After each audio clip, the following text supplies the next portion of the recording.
The Roman Empire started in the year 27 BCE. It began when a man named Augustus became the first emperor. Before Augustus, Rome was a republic. This means many leaders worked together. But Augustus became the only leader. He was very strong and made many changes. Augustus built new roads and buildings. These roads helped people travel from one place to another. The new buildings made the city look beautiful.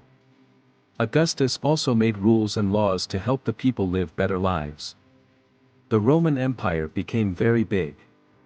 It took control of many other lands.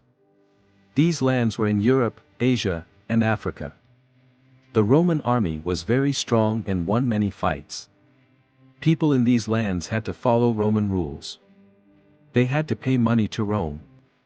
The people in the Roman Empire spoke Latin. Latin was the language of the Romans. They also had Roman laws, which everyone had to follow. These laws helped to keep everything in order. The Roman Empire lasted for many, many years. It was one of the biggest and most powerful empires in history.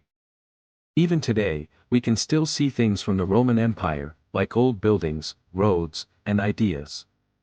The Roman Empire was very important and changed the world.